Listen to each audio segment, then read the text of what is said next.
El camino de sanar una adicción es muy duro, porque no es más que poner luz a tanta oscuridad y comenzar a ver todo lo que algún día dolió tanto. Santiago Orbes le presta su voz a una problemática urgente y a una causa que todavía, por tabú, tenemos como sociedad muy descuidada. Hoy charlamos sobre adicciones. Hola Santi, bienvenido a Autología. Quiero decirte que este es un espacio seguro en donde todo lo que vos quieras compartir con nosotros va a ser más que bienvenido y lo que no, también para nosotros está perfecto. Muy bien, muchas gracias por la invitación. Yo nunca tuve mucho problema, digamos, en contar sobre lo que a mí me tocó vivir, digamos, así que... Bueno, ya que estamos, me gustaría que te presentes para que te conozcan. Bien. Y eso. Ok. Bueno, yo soy Santiago, tengo 34 años, soy chaqueño. Vivo en el Chaco actualmente, viví algún tiempo en otros lugares y desde el año 2010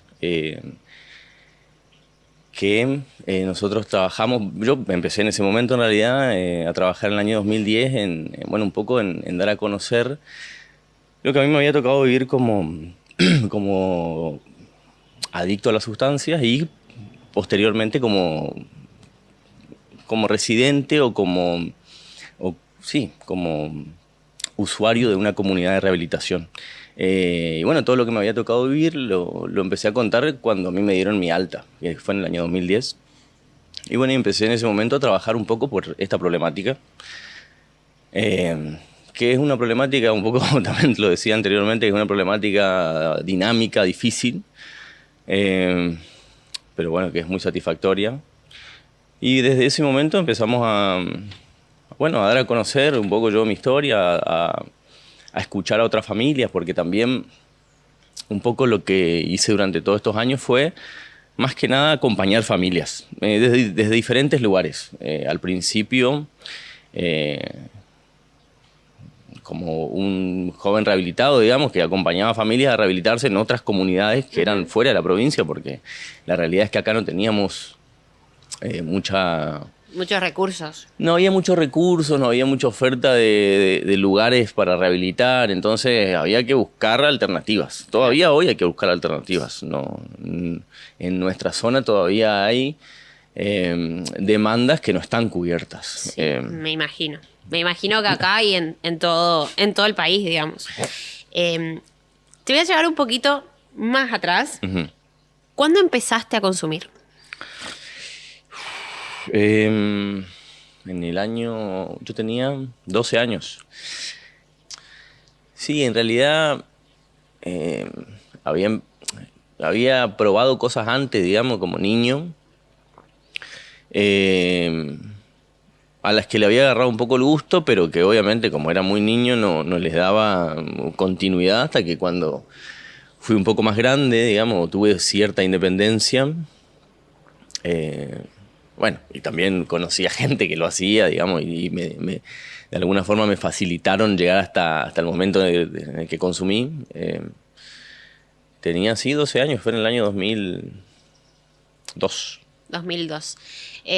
Muchos hablan de que la puerta de entrada a las sustancias es el alcohol, que es la droga que está legalizada y de hecho lo hemos charlado. ¿Vos iniciaste con alcohol? Sí, yo empecé a consumir alcohol y bueno, a partir del consumo de alcohol, digamos que se volvió algo habitual y que empezó a hacer alcohol con otras cosas, digamos, con alguna pastilla o con cosas así. Después de eso, lo que pasaba era que yo también, uno entiende que no puede vivir alcoholizado las 24 horas. Y yo en ese momento decía, lo que me queda a mí o lo que yo puedo hacer es, lo que quería hacer era empezar a consumir durante el resto del día. Entonces empecé a fumar marihuana en ese momento. ¿También a los 12? Sí. Sí, iba a la escuela. No sé si iba a séptimo grado, a primer año. Y bueno, fue en ese momento que empecé a fumar con una cuestión más cotidiana. Casi todos los días en algún horario nos juntábamos como a fumar entre los que éramos de ahí del barrio. Claro. Se habla mucho del contexto que incita, en cierto punto, a una persona a iniciarse en el consumo de sustancias. ¿Cómo era en ese momento, en el Santi de los 12, tu entorno familiar? Y porque, a ver, se entiende que un niño de 12 años, más en nuestros 12 años, que eran quizás otros 12 años a los que son hoy, vos no te lo imaginás consumiendo sustancias, ¿no? A ver, sabemos que existen otras realidades, pero digo, ¿cómo era tu entorno familiar y cómo era tu vida en ese momento en cuanto al contexto, en cuanto a tu, entre comillas, junta, ¿no? En realidad yo había estado en contacto con la sustancia bastante antes, digamos, de empezar a consumir, porque a mí me tocó, digamos, criarme en un barrio que era un poco... era de esos barrios que se estaban un poco armando, digamos, que era como esos barrios emergentes. Ahí no empecé a consumir, pero ahí sí había como más variedad incluso de edades, de realidades sociales. Entonces muchos de los chicos se dedicaban a la delincuencia, digamos, a la venta, muchas cuestiones y bueno, entonces ya en ese momento de chico ya había tenido cierto contacto, pero no fue en ese momento que empecé a consumir, empecé un poco más grande, cuando ya me había mudado de ese lugar. Pero bueno, creo que también cuando empecé a consumir fue justo en la misma época de la adaptación como a un nuevo escenario de vida, digamos. Okay. Haberme mudado, bueno, mis padres siempre tuvieron una relación, digamos, compleja. Fueron y vinieron, digamos, muchas veces. Justo en el momento en el que yo estaba iniciándome en el consumo, estaban como en un periodo así como de separación. Yo durante bastante tiempo, hasta antes de empezar a consumir, un tiempo antes, unos años antes, digamos, siempre tuve mucha relación con mi hermano, pero bueno, siempre en mi familia, digamos, todos cuando terminaban el colegio se iban a vivir a Buenos Aires, se iban a estudiar. Entonces, bueno, un poco mi hermano hizo eso. ¿Vos sos el más chico? Sí, nosotros somos 4. Y bueno, fue un contexto medio solitario, por decirlo de alguna manera. Yo lo entendí después cuando hice mi tratamiento, digamos, que bueno, obviamente los padres no nacen sabiendo ser padres, hacen lo que pueden. Más o menos lo que pueden. Yo entiendo que también yo soy el cuarto, un poco más cansados, con menos ganas de andarme atrás o de controlar o de ciertas cuestiones, bueno. Y también, bueno, mis padres tienen como sus características. Mi mamá estaba haciendo lo que podía con su separación y mi papá fue no te digo ausente, pero él medio que hizo la suya. En ese contexto nos dejó un poco con mi vieja, con mi mamá, a mí, a mi hermana la que me sigue a mí. Pero bueno, creo que fue todo un momento bastante... hostil en tu vida, digamos. Fue caótico, digamos. Fue caótico porque era un momento bastante cambiante, digamos. Sí. Yo venía desde un lugar, me tuve que adaptar a otro. Que eso también implicó un cambio de colegio, como de nuevas amistades de ahí con los que empecé a consumir, eran de este nuevo lugar, digamos, de este nuevo colegio. Vos venías igual con un background de estar en contacto y no consumir, o sea que quizás para vos el hecho de dar ese paso no era algo nuevo. Mira, a ver, yo siempre veía lo que pasaba, pero siempre estuve como al margen, siendo chico, digamos, al margen de la situación, mirando. Pero nunca me había llamado la atención hasta el momento en que empecé a consumir, digamos, hasta que se me presentó la oportunidad. Anteriormente a eso yo dudaba, en realidad no era un no seguro. Claro. Pero tampoco yo decía, en algún momento sabía que iba a consumir. Sí me pasó cuando empecé, digamos, como ir escalando en sustancias, eso sí me pasó. Esto que me decías, siempre estuve al margen, siempre como vi lo que pasaba, vi lo que lo que sucedía, siempre estuve al margen. ¿Te acordás cuando tuviste esa oportunidad? ¿Recordás ese momento? ¿La primera vez? Sí. Em, la verdad que no con claridad, digamos. Entiendo que fue la entiendo como un momento, porque fue, como te digo, yo cuando empecé a consumir todos los días. No fue una vez que dije, bueno, voy a probar y voy a ver qué pasa, digamos. Fue como una decisión. Y sí, en ese momento sí. Ya lo tenía como decidido, porque como te digo, yo ya venía como recurriendo al alcohol, y muchas veces ya sabía que ese alcohol tenía otras cosas. Así que cuando empecé a fumar, digamos que mi intención era buscar estar lo menos conectado posible, digamos, buscar como la sensación. En ese momento yo ya lo había decidido, entonces, como te digo, no me acuerdo la primera vez, pero sí lo entiendo como un suceso, como unos varios días, porque fue la primera vez que consumí al día o a los 2 días, fue la primera vez que compré también, digamos, entonces, como en cantidad, entonces fue como una semana, y lo entiendo como así, digamos, fue una semana en la que empecé a consumir. Claro. Desde ese día, vamos a ponerlo como el inicio, hasta que no sé si tuviste como esta epifanía, si se quiere, de decir, yo ya estoy metido en esto y no puedo parar.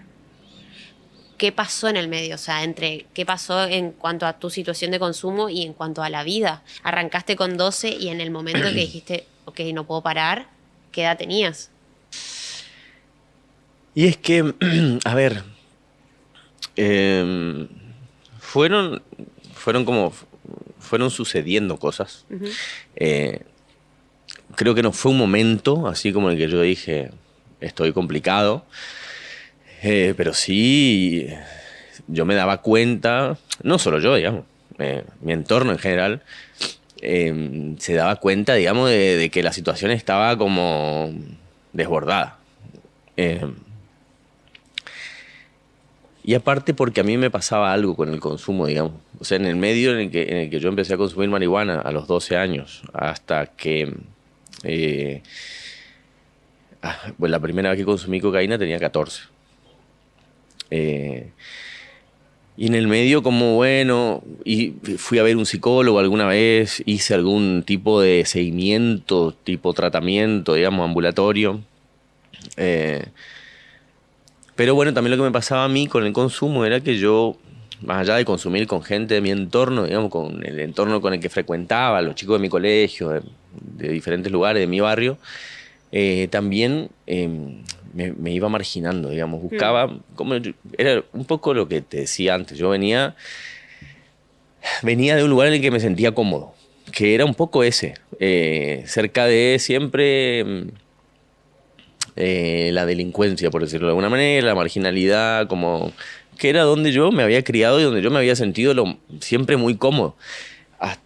Como te decía, yo ahí no había empezado a consumir en ese momento al 100%.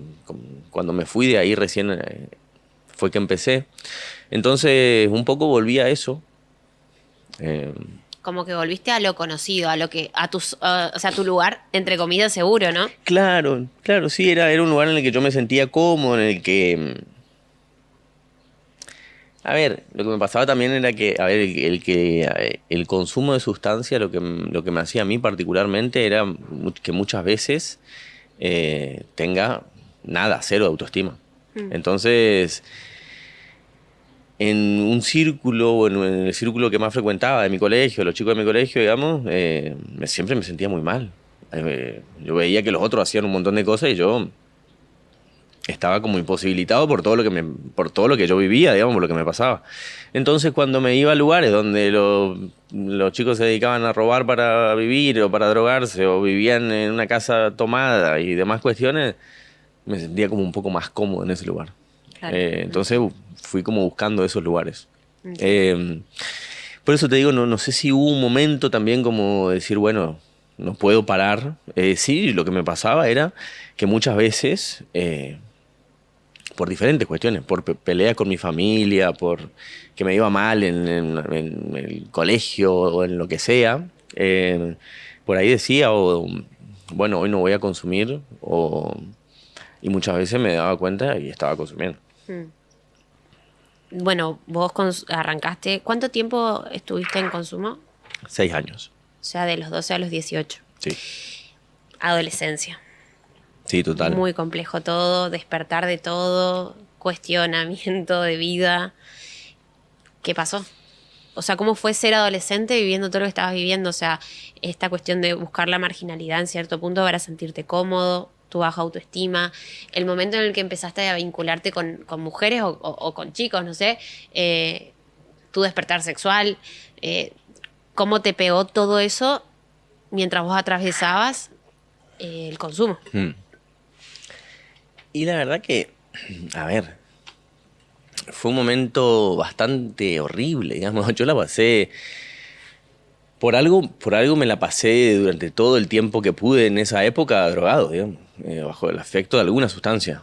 Que, como te decía, al principio yo me daba cuenta que no podía consumir alcohol todos los días, durante todo el día, porque, bueno, uno tenía que ir al colegio, digamos, no podía tener todo el tiempo olor a alcohol y demás cuestiones, pero después, en el momento en que podía consumir alcohol, consumía. Claro. Como consumía otras sustancias, digamos, siempre me la pasaba bajo el efecto de algo. Mis viejos, obviamente, durante años me cubrieron, porque también la realidad es esta. Tener un hijo con problemas de adicciones nunca no fue tabú, digamos. Siempre fue un tabú, siempre fue, bueno, como que no había que hablar de eso, ¿viste? Sí. Durante años mis viejos se hicieron los boludos, fueron tapando la situación, medio haciendo lo que podían,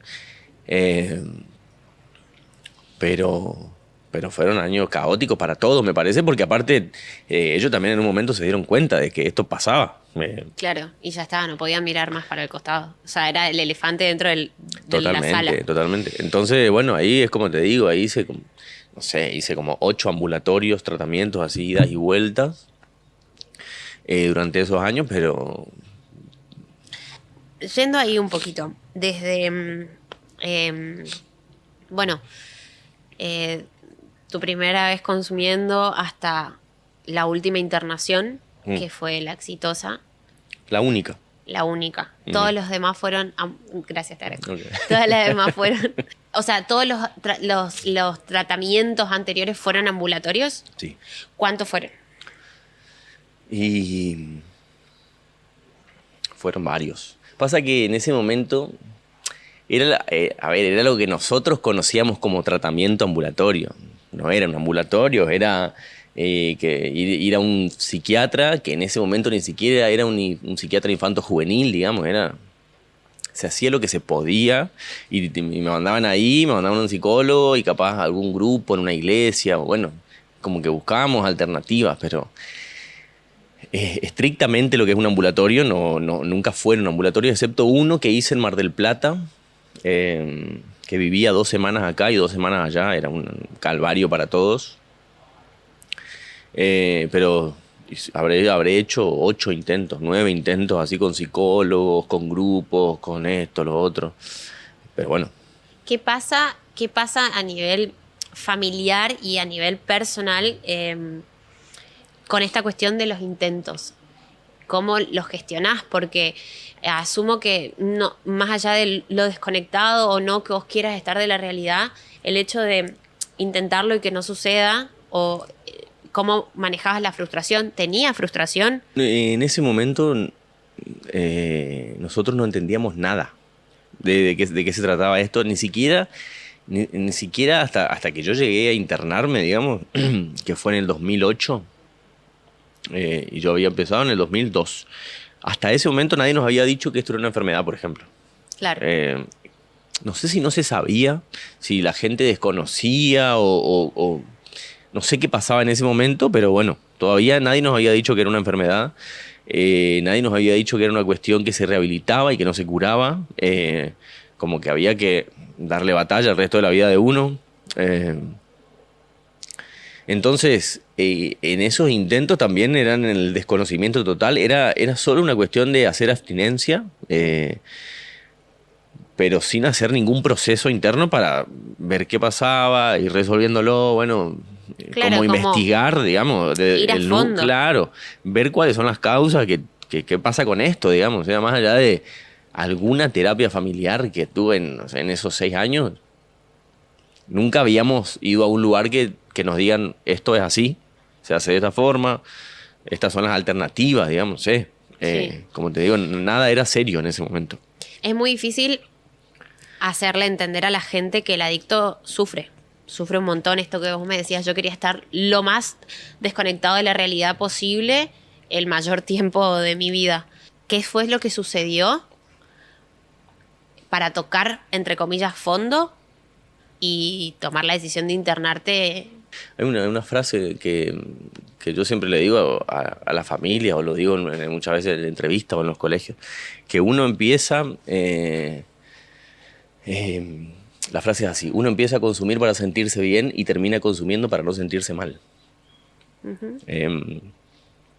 Entonces, sí, obviamente, no solo sufre el adicto, digamos, o sea, sufre quien consume, sino también todo su entorno, digamos. Es una cuestión que es lo que yo digo siempre: cuando nosotros rehabilitamos a una persona, rehabilitamos todo un contexto, toda una familia se rehabilita. No sé si hay un momento...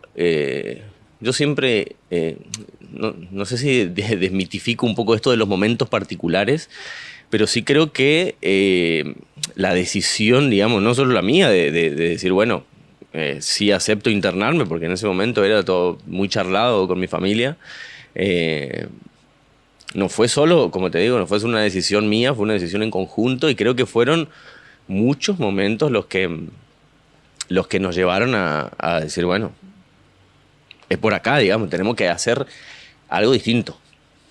Y después de eso decir, bueno, hoy no consumo, esta noche no consumo, y encontrarte consumiendo, ¿venía la culpa, el arrepentimiento, esa situación? ¿O consumías para no sentir eso también?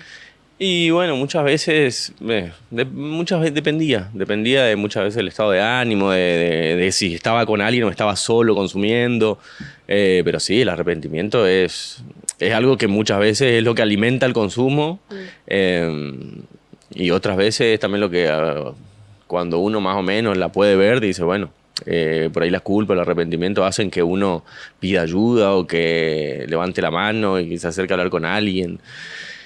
Pero uno siente mucho arrepentimiento y culpa por sobre todas las cosas, por una cuestión de que se da cuenta, como te digo, uno se da cuenta de que lo que está haciendo no está bien, a ver, a mí me pasaba, yo miraba muchas veces otros chicos de mi edad, no sé, y vos te das cuenta que ellos van como generando cosas o formándose o esto, y vos estás perdido. Entonces, bueno, en ese camino uno muchas veces, por sentir toda esta culpa, dice, bueno, creo que muchas veces de los ambulatorios que hice, alguna de todas esas veces yo habré dicho, sí, che, necesito ayuda. Por haber estado mal, por haber tenido un accidente, porque miles de cosas, digamos, pasan. O sea, se mueren amigos, te pasan cosas, digamos. Sí, vida. La vida pasa. Bueno, volvamos un poquito para atrás, 2008. Llega la internación. ¿Dónde te internás? ¿Y qué pasa con Santi en ese momento? Bien. En el 2008, bueno, como te decía, yo venía de muchos tratamientos, de intentar, en diversos lugares de diferentes formas. ¿Todos acá? No. ¿En Chaco? Sí, la mayoría fueron en Chaco. Alguna vez, como te digo, visité a algún psicólogo, psiquiatra en Buenos Aires, en Mar del Plata. Hice un tratamiento como más ambulatorio, que vivía un tiempo allá. Pero en el 2008, no sé exactamente qué pasaba. Yo sí venía como en un pico de consumo. Justo venía de terminar el colegio, como el último año de colegio. Me acuerdo que hubieron situaciones, digamos, accidentes de tránsito. Mi mamá me encontró consumiendo una vez en la cocina de mi casa, una noche, digamos, así solo. Y bueno, fueron como situaciones que se fueron repitiendo, en las que yo muchas veces prometía que no iba a volver a consumir y siempre volvía a consumir. Y bueno, así era como una pelea constante que obviamente estaban todos desgastados a esa altura. Ya estaban, no solo yo, digamos, de escuchar siempre lo mismo, y ellos igual que yo, por intentar de que yo esté bien, que me sane, que, bueno, que encuentre la solución.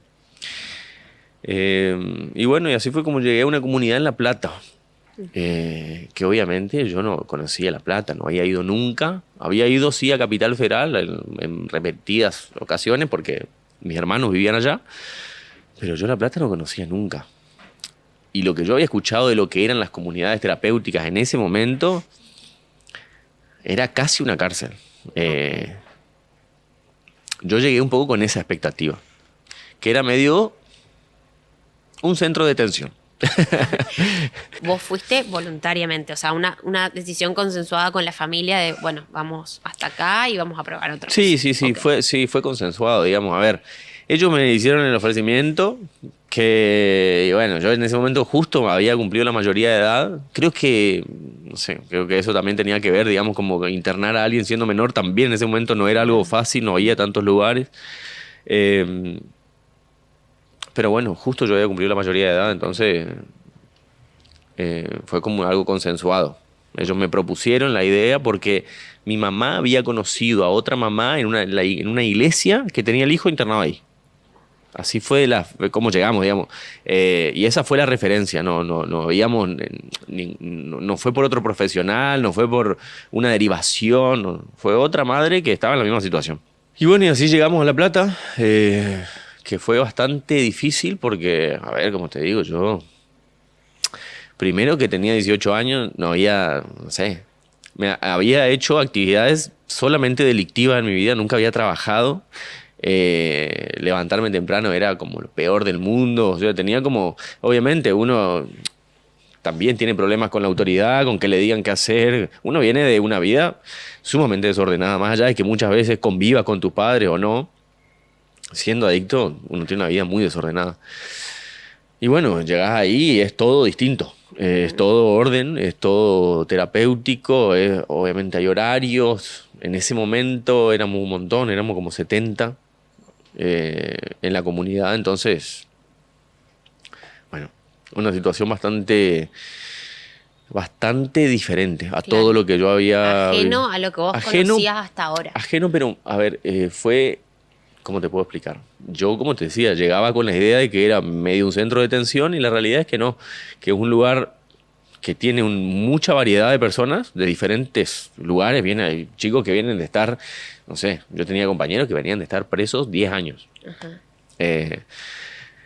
Y que les habían dado permiso para terminar de cumplir la condena en la comunidad, porque bueno, así muchas veces chicos que venían de estar en situación de calle, porque como la institución tenía un convenio con el Estado, y bueno, atendían chicos en situación de calle y así, muchas realidades sí, muy distintas. Pero la verdad que es un ambiente sumamente contenedor, con muchas reglas, muy ordenado, pero es, como te digo, sumamente contenedor, es terapéutico, uno tiene muchos grupos terapéuticos en los que puede expresar lo que le pasa, contar cómo se siente. Obviamente uno llega ahí con un montón de miedo, no sabe lo que es, excepto los que vienen de otras comunidades que más o menos entienden. Los que éramos primerizos, digamos, era bastante aterrador, por decirlo de alguna forma, llegar a una comunidad con tanta gente sin conocer a nadie, tan lejos de tu casa. Bueno, eran como muchas cosas, pero la verdad es que es lo que transmití lo que vengo transmitiendo desde ese momento, digamos. La comunidad es un lugar de aprendizaje, digamos, muy, digamos, vivencial, de aprendizaje vivencial, como te decía, con muchas reglas, pero es para muchos, no para todos, porque no todos se rehabilitan en la realidad. Hay muchos que reciben el alta, pero después con el tiempo no sostienen y bueno, demás cuestiones, pero para los que logramos sostener, fue como, no sé, el puntapié inicial, digamos, la comunidad. Claro. En cierto punto es como un nacer y poder empezar a vincularte con otros desde otro lugar que no conocías. Totalmente. Aparte, como te digo, nosotros cuando llegamos ahí todavía ni siquiera entendíamos de qué se trataba esto. Era, a ver, como como estar caminando un poco en la neblina, digamos, Claro. buscando la ayuda ahí, pero sin una claridad, sin un norte, digamos. Ok. Porque la realidad es que también en ese contexto, cuando uno no sabe, cuando uno no entiende, cuando uno está desinformado, cualquiera que viene y te cae bien y más o menos que le crees, es la realidad con la desesperación que tiene la familia. Esa situación de tomar decisiones y varios intentos y qué sé yo, hace que se frustren mucho y que se desgasten demasiado y que abandonen la lucha en cierto punto, ¿no? Sí, muchas familias se cansan, digamos, a lo Exacto. largo de los años se cansan, porque es lo que pasa también, hoy todavía pasan, digamos, no, todavía hoy hay desinformación, todavía hoy las familias muchas veces van en búsqueda de ayuda a los lugares en donde en teoría deberían brindarle como, bueno, el asesoramiento para que lleguen a una institución Claro. pública, privada, lo que sea. eh, y todavía hoy dan vueltas y nadie les dice dónde, ni que hay un proceso judicial que se pueda hacer para internar a alguien en contra de su voluntad cuando su vida está en riesgo. Claro. Bueno, hay un montón de alternativas, pero eh, muchas veces la gente no da con las personas adecuadas, es la realidad. Tu paso por el centro en La Plata, sin información, expectativas, cero. Mira, en realidad, como te decía, yo cuando llegué ahí, obviamente que también venía cansado de los intentos, venía cansado de muchas cosas, de la relación que tenía en mi casa, estaba todo muy desgastado, ya no, a ver, era muy difícil que nos llevemos bien porque yo vivía de una forma y ellos de otra, digamos. También había una confianza rota. Totalmente. Yo, obviamente, mis padres durante años o durante mucho tiempo, su alternativa o su forma de, digamos, de intentar mitigar un poco esto fue no darme plata, digamos, para que yo no consuma. Entonces, desde mucho tiempo, durante mucho tiempo, yo siempre tuve que, bueno, amañarme dentro de lo ilegal, es la realidad, siempre me amañé dentro de lo ilegal para, para sustentar mi consumo. Entonces la confianza, la relación, yo me manejaba como alguien independiente viviendo en la casa de ellos, era una locura total. ¿Tu paso por esa clínica cómo fue? O sea, ¿arrancaste? ¿Cuánto tiempo estuviste? Mm.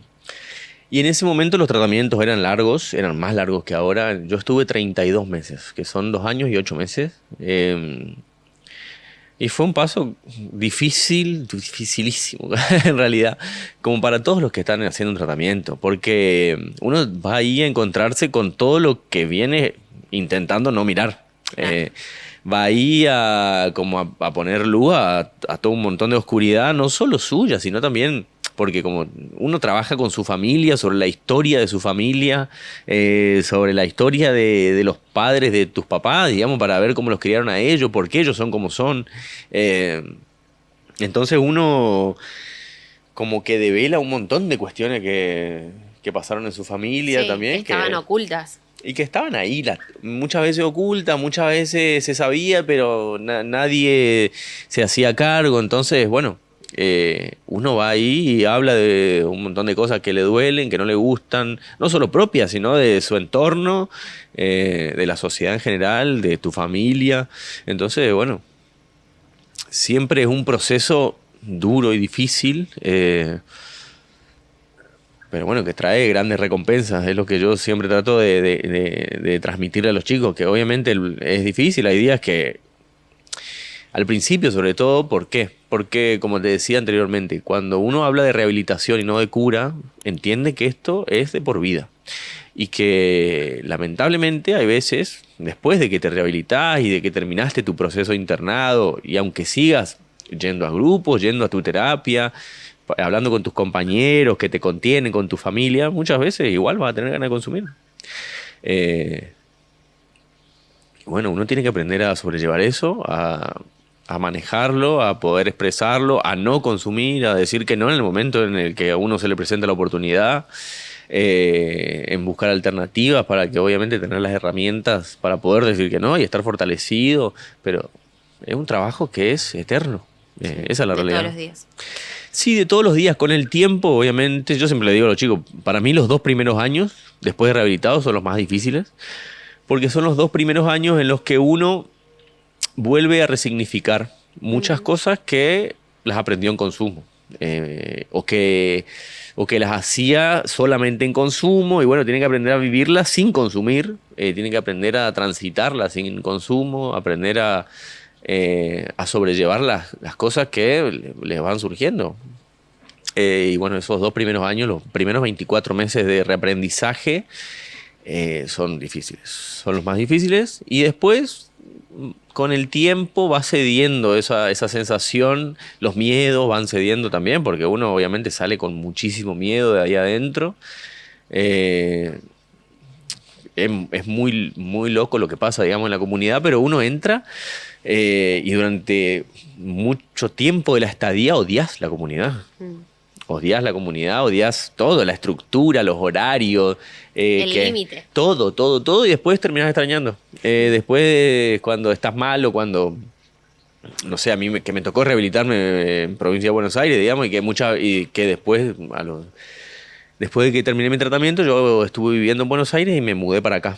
Y muchas veces me pasaba que estaba acá y extrañaba no estar en la comunidad ya o no tenerla un poco más cerca como para decir, bueno, me voy a visitar, no sé, lo que sea. Que durante muchos años lo seguía haciendo, seguí yendo a la comunidad de visita, seguí yendo a cuando le daban el alta a muchos chicos, porque la realidad es que a partir de que yo hice mi tratamiento, a partir de que yo me logré rehabilitar, nosotros, particularmente yo, pero también mi familia, mi papá que es abogado y que acompaña muchas familias desde lo judicial, nuestro trabajo, como te dije, hasta que abrimos nuestra primera institución, que fue el año 2018, desde el año 2010, nuestro trabajo fue acompañar familias a otras instituciones fuera de la provincia, hombres, mujeres, niños, que llegaban a nosotros así. Nosotros en ese momento, yo daba una charla en la Universidad Popular, que durante muchos años dimos esa charla, que era todos los miércoles a las 21 horas. Y bueno, la gente iba ahí.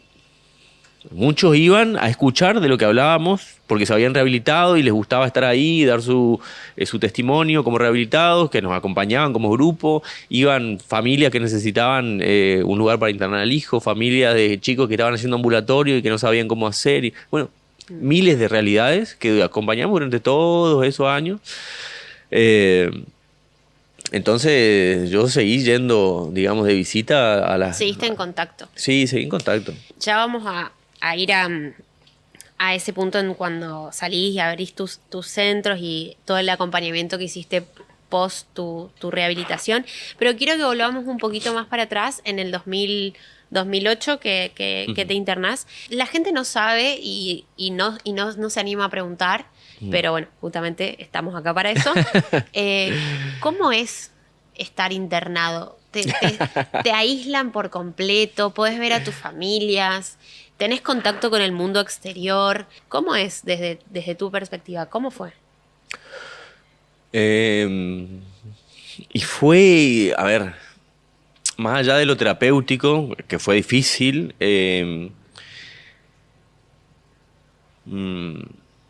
hoy justo hablaba con mi hermano de eso y me preguntaba, ¿hubo algún momento bueno? A ver, la realidad es que yo creo que cuando vos te empezás a sentir bien en la comunidad, te dicen, andate, Sí. te dan medio que te dan el alta o te mandan a tu casa. Cuando ya ven que tu dificultad no está ahí adentro, es cuando un poco te invitan a ir saliendo de la comunidad.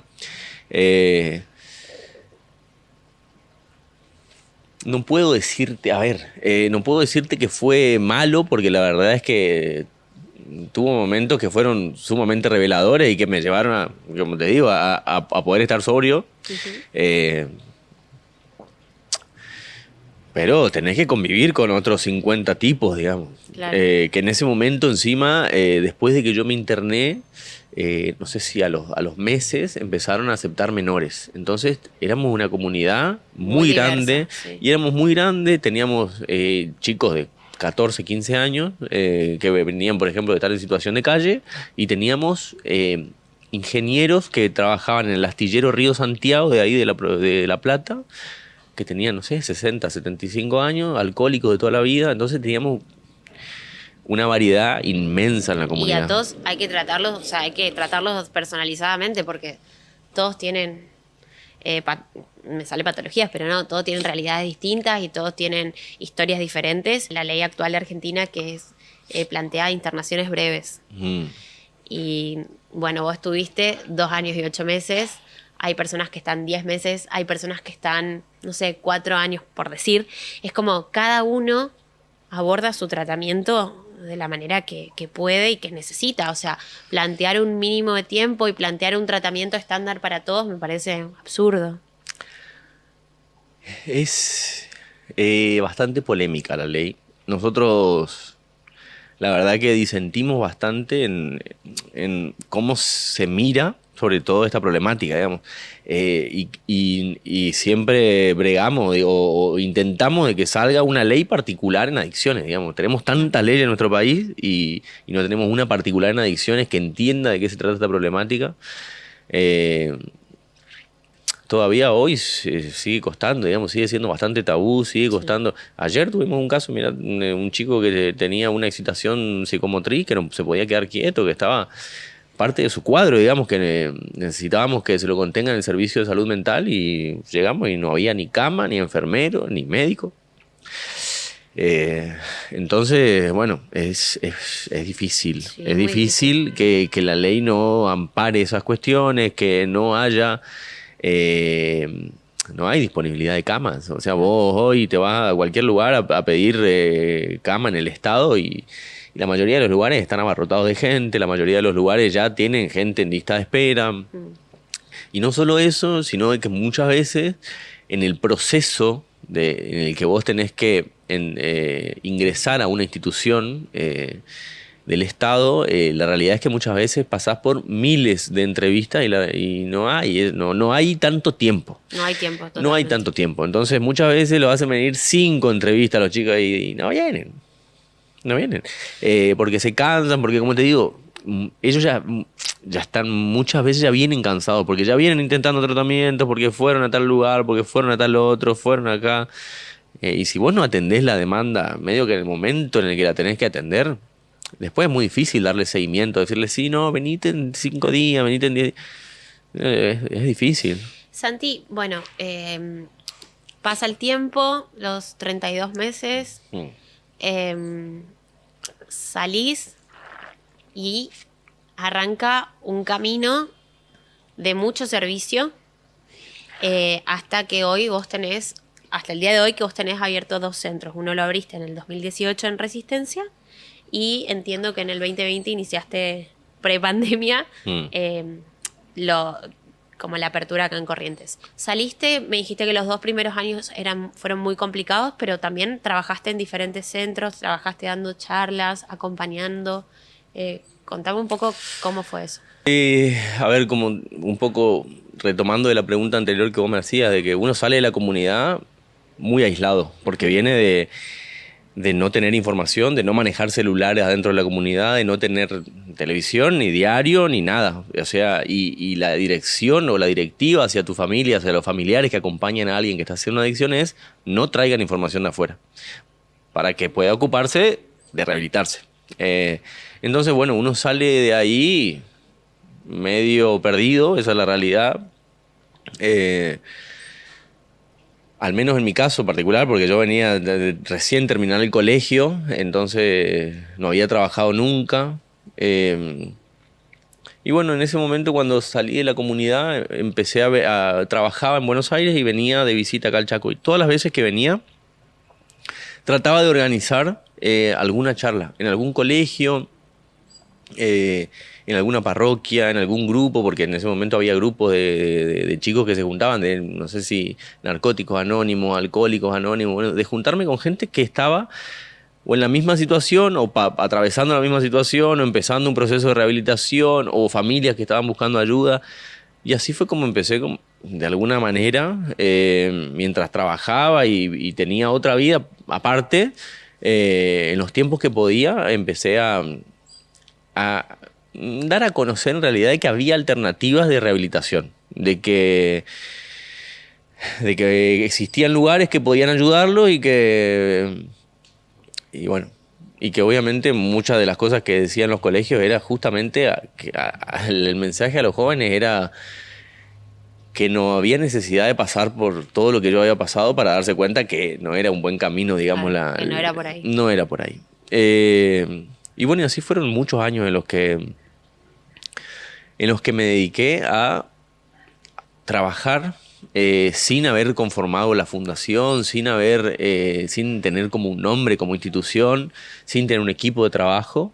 Porque yo sentía en ese momento que tenía que devolver un poco lo que a mí me había tocado, digamos que, como te digo, nosotros yo creo que tuvimos suerte. Tuvimos suerte porque muchas familias no encuentran la solución, ¿me entendés? No encuentran El camino. la respuesta. Entonces, como nosotros habíamos tenido la suerte, yo sentía que un poco teníamos que devolver eso. O yo particularmente. Sí pensaba que teníamos ya en ese momento que no podía ser que no tengamos una comunidad acá, en nuestra zona. Pero bueno, todavía era un proyecto en ese momento inalcanzable. Cuando yo empecé a dar charlas y a entender un poco la burocracia y todo lo que pasaba en el medio, cómo funcionaba un poco el sistema. Lo veías imposible. Sí, era sumamente difícil pensar en un proyecto, no sé si tan grande, por decirlo de alguna forma, pero era difícil pensar en todo lo que hoy abordamos, en todo lo que hacemos, en la cantidad de gente que atendemos. Llega el momento, se hace realidad. ¿Cómo fue? Y en realidad yo lo hablé mucho con mi psicólogo, en ese momento lo hablaba y le decía, a mí me da mucho miedo porque tengo que pasar de ser un pibe que da una charla a dar respuestas, digamos, a rendir cuenta Claro, de alguna forma la al responsabilidad Claro. se triplicaba. Tenía que armar un equipo de trabajo, tenía que tener un lugar, pagar un alquiler, hacer informe y mandarlo al Ministerio de Salud Pública, que me habiliten el lugar, o sea, era todo un proceso y obviamente me daba muchísimo miedo porque, bueno, pasaba de no tener ninguna responsabilidad a tener toda la responsabilidad, a decir, bueno, que acompañar a familias, a decirle, este equipo de trabajo te va a atender o tal institución, a decirle, bueno, nosotros te vamos a atender, es de esta forma y así. Y bueno, fue... ¿Sentiste que el hecho de decir, bueno, voy a abrir mis propios centros, tuvo que ver con esta cuestión de ser parte activo de la problemática, no tener respuestas, poder ver también las diferentes realidades de que no existe algo, no hay una política pública que se cumpla, o sea, ver la necesidad que no tiene insatisfecha, y decir, yo también estuve ahí, intenté muchas veces, vi todas las fallas, quiero hacer algo nuevo, quiero hacer algo teniendo en cuenta mi experiencia. En realidad a mí lo que me pasó fue esto justamente, de darme cuenta de que con el tiempo nosotros éramos 70 chaqueños en una comunidad, o Claro. éramos 40 chaqueños, chaqueños, correntinos, misioneros, todo gente de la zona, y vos decís, ninguno encontró la respuesta, digamos, o sea, en nuestra zona claramente en ese momento no había absolutamente nada. Entonces fue así como empezó a decir, ¿cómo puede ser que mi familia tenga que viajar 1.200 kilómetros todos los viernes para estar acá en la visita los sábados y volver a subirse a un micro el mismo sábado para estar el domingo allá y trabajar el lunes? Claro, Y así durante un montón de tiempo, bueno, no solo mi familia, la familia de muchos hacía eso. Entonces, bueno, en ese momento cuando yo lo empecé a pensar, decía, no puede ser que ninguno de todo esto que están acá, ni yo, hayamos encontrado una respuesta de alguien que nos diga, mirá, es por acá, es más o menos así, nada, no. Como te digo, nosotros realmente aprendimos de qué se trataba esto cuando llegamos a la comunidad. Antes era todo un mar de dudas, digamos. Claro. Y nadie, en ese momento, nadie nos clarificaba. Nadie, ni un psiquiatra, ni un psicólogo, nadie. En ese momento Creo no que había... también en ese momento nadie se involucraba. O sea, nadie quería hablar del tema, nadie quería abordar dudas, despejar dudas en realidad.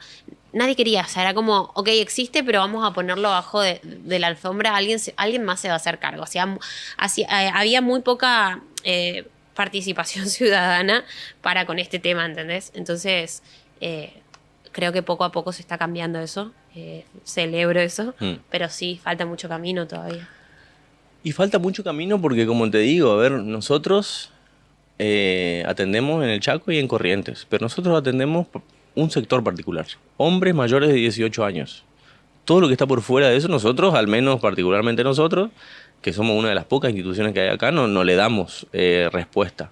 Hay un montón de gente que todavía no encuentra esa respuesta acá. Comunidades de mujeres, comunidades de menores, de mujeres con hijos, bueno, hay un montón de cuestiones que hay que atender y que son necesarias atender. Y bueno, que la gente hoy todavía se tiene que ir mucho más lejos a veces que provincia de Buenos Aires para atenderse, para encontrar a alguien que les dé una respuesta, a alguien que los acompañe, porque bueno, acá todavía no hay. ¿Los centros hoy, los tuyos, están a tope? ¿Están cubiertos todos los cupos? Sí, O sea, nosotros, sí. Habla de una realidad muy dura. Sí.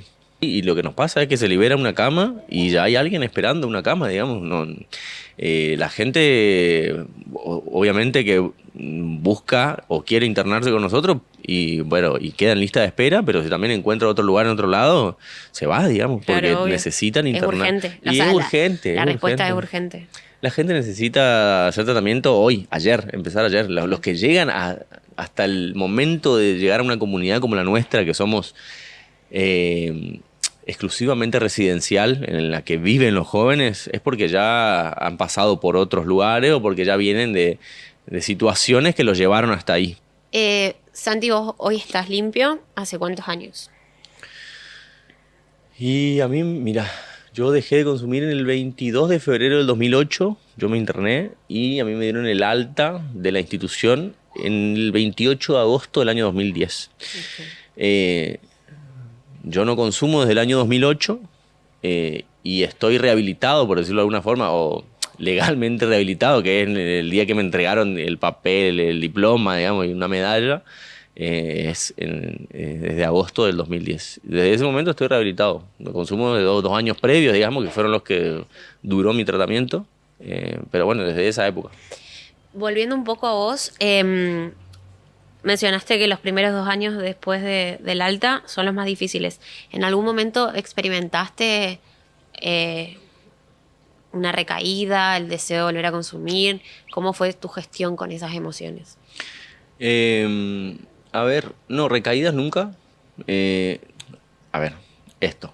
Hay diferentes modalidades de tratamiento y diferentes miradas sobre cómo se hace un tratamiento o la propuesta que tiene cada institución. Yo hice un tratamiento que es, la propuesta es 0 drogas, 0 alcohol, que es la misma propuesta que tenemos hoy nosotros como institución. Hay otras instituciones que permiten el uso de alcohol, que consideran que el consumo eventual de alguna sustancia no es una recaída o no está mal para determinados perfiles. Yo nunca tuve una recaída, sí deseos de consumo infinidad de veces, no podría decirte cuántas porque fueron muchas.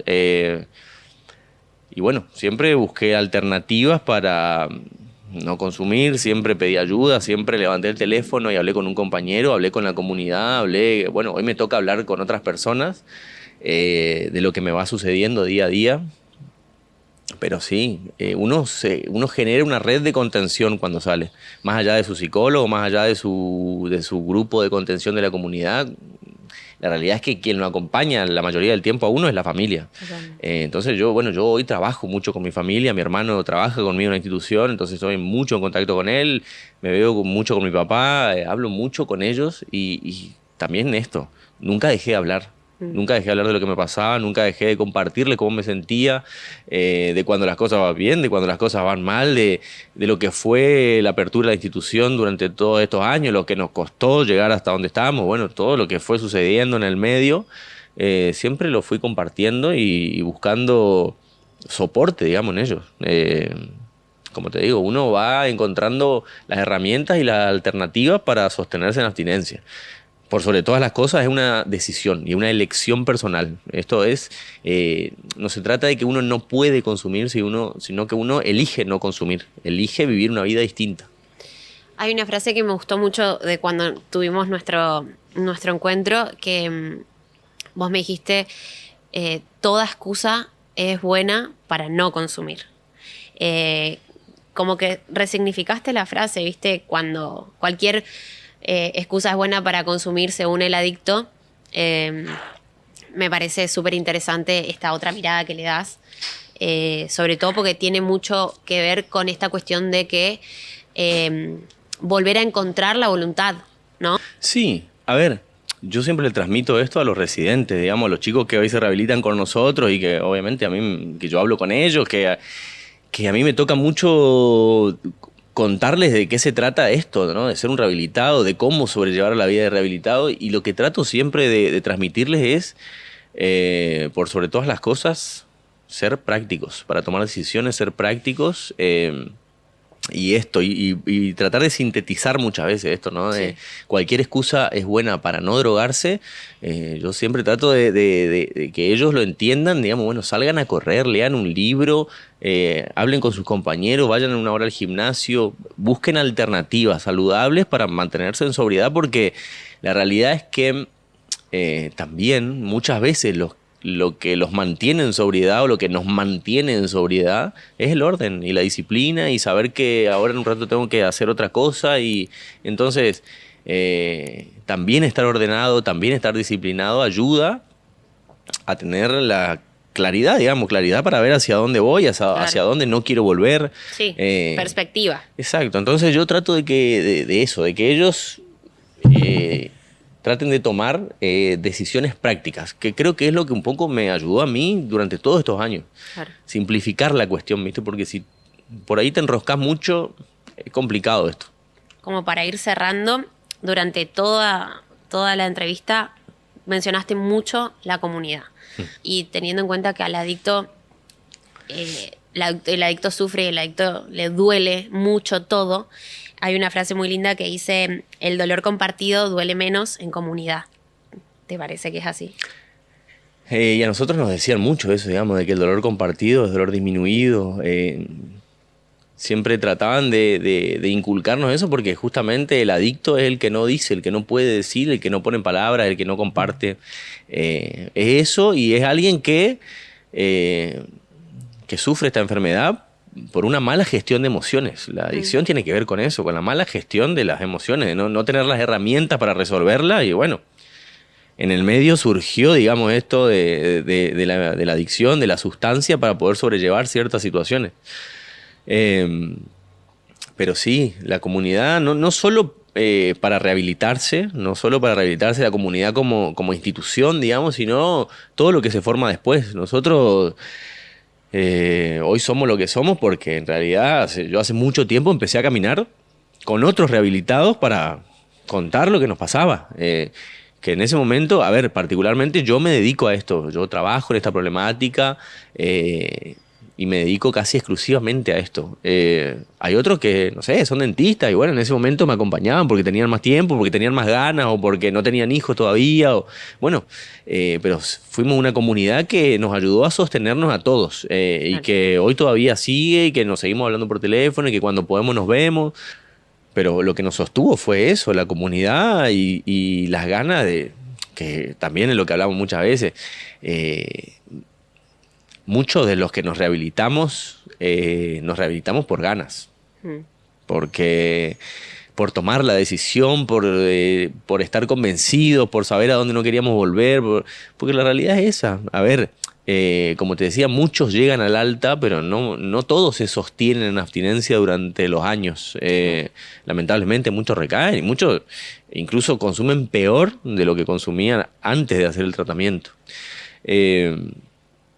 A nosotros nos sostuvo mantenernos y sentarnos en una misma mesa, hablar todos más o menos el mismo idioma, saber que si yo hablaba de que tenía ganas de consumir, el otro nos espantaba, porque muchas veces lo que nos pasaba también era eso. Uno, más allá de que tu familia haga un tratamiento con vos salís y le decís que tenés ganas de consumir y obviamente se asustan. Sí. Entonces, compartir con otros rehabilitados, compartir con chicos que habían pasado el mismo problema o que estaban atravesando una rehabilitación, estaban en la comunidad y tenían salidas transitorias, nosotros tratábamos siempre de sostenerlos, de animarlos, de no dejar de brindar ciertos espacios seguros. Una vez por semana nos juntamos a comer algo, a jugar a la pelota, a algo. Entonces, un poco nosotros, obviamente nos ayudaba a reafirmar lo que habíamos hecho, pero también les ayudaba a ellos en ese momento, nosotros les servíamos un poco de guía, claro, para ver cómo hacer todo. O sea, porque los chicos salían y, como te digo, uno sale de la comunidad medio en bolas. Sí. Medio en bolas porque estás 2 años ahí desconectado, no trabajaste durante esos 2 años, no fuiste a no sé dónde, y la vida siguió transcurriendo, siguió transcurriendo la vida. Totalmente. Entonces uno sale de ahí y sale con un montón de, como te decía, miedo, sensaciones de inseguridad, de si va a poder lograr o no. Entonces, a nosotros nos sostuvo eso, lograr una comunidad, una común unión por un mismo objetivo. Y nosotros estábamos ahí. Ni sabíamos cómo hacer. A nosotros también nos pasaba muchas veces de que los que teníamos por ahí más tiempo de rehabilitados, fuimos los primeros en rehabilitarnos, también teníamos días que eran imposibles. Y bueno, y nos sostenían los que venían atrás, que venían con más ganas, que venían recién saliendo, que estaban emocionados porque habían, no sé, conseguido su primer trabajo. Entonces, bueno, uno también se contagiaba de eso. Fue para todos muy importante, digamos, en ese momento, el grupo que nos sacó a todos adelante. Como te digo, no todos se sostuvieron, lamentablemente, pero nos formó, nos acompañó, nos sostuvo. Sí, sobre todo porque nosotros nos rehabilitamos lejos. Claro. Entonces, estar a 1000 kilómetros de tu comunidad y no te podés ir. Bueno, en ese momento al menos nos podíamos ir todos los fines de semana. Íbamos cada tanto de visita, qué sé yo, pero la realidad era que si no armábamos eso acá, estábamos totalmente solos. Muchas gracias, Santi, por ponerle voz a una causa tan abandonada, subestimada quizás. Me parece súper importante tocar estos temas y te agradezco un montón que compartas tu historia.